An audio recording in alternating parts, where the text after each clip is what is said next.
আমরা শান্তিপূর্ণ অবস্থান করছিলাম, আমাদেরকে গ্রেফতার করা হচ্ছে, লাঠিপেটা করা হচ্ছে। বিসিএস এর লিখিত পরীক্ষার্থীদের মধ্যে পুলিশের সাথে ধাওয়া পাল্টা ধাওয়া।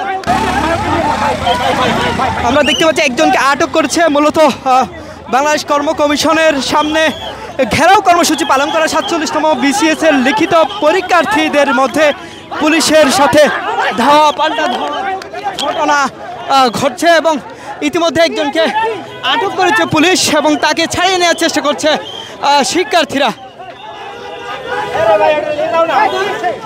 আমরা দেখতে পাচ্ছি আরও একজনকে পুলিশ আটক করেছেন এবং তাকে ছাড়ানোর চেষ্টা করছে 47তম বিসিএস এর যারা পরীক্ষার্থী আন্দোলনরত বাংলাদেশ কর্ম কমিশনের সামনে ঘেরাও কর্মসূচি পালন করছিলেন।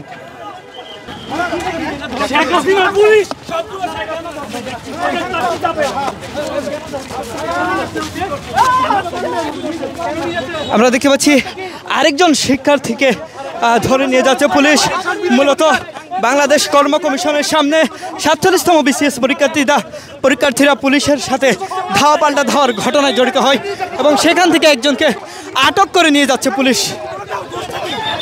উনি কি অপরাধ করেছেন আমাকে জিজ্ঞেস করুন।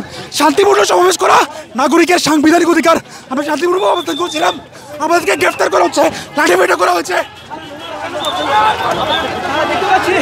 আবারও সংঘর্ষে লিপ্ত হয়েছে পুলিশের সাথে, তাদের একজনকে পুলিশ গাড়িতে উঠানোর চেষ্টা করছে এবং শিক্ষার্থীরা যারা আন্দোলনরত শিক্ষার্থী তাদের সাথে পুলিশের ধাওয়া পাল্টা ধাওয়া এবং ধস্তাধস্তি চলছে।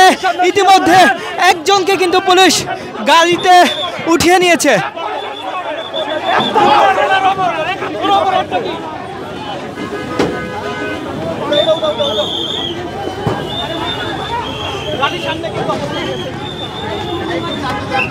কারণটা কি ভাই? আমি জানি না, আন্দোলন আসি দেখলাম ভাই ছুটে যেতে, আইন শৃঙ্খলা বাহিনী দেখলাম ছুটে যেতে, তারপর দেখলাম পড়ে গেলেন। আপনাকে কেন কেন আপনি দৌড় দিলেন ওই সময়? আপনি কেন দৌড় দিলেন? ভাই আমি আন্দোলনে আসছি, ভাই আপনার কিছু বলার আছে কিনা? আপনার কিছু বলার আছে? আমি আসছি ভাই ছাত্র রিটার্ন পিছাইতে। ভাই আমি পানি খাবো, মারা যাবো একটু ভাই। আমার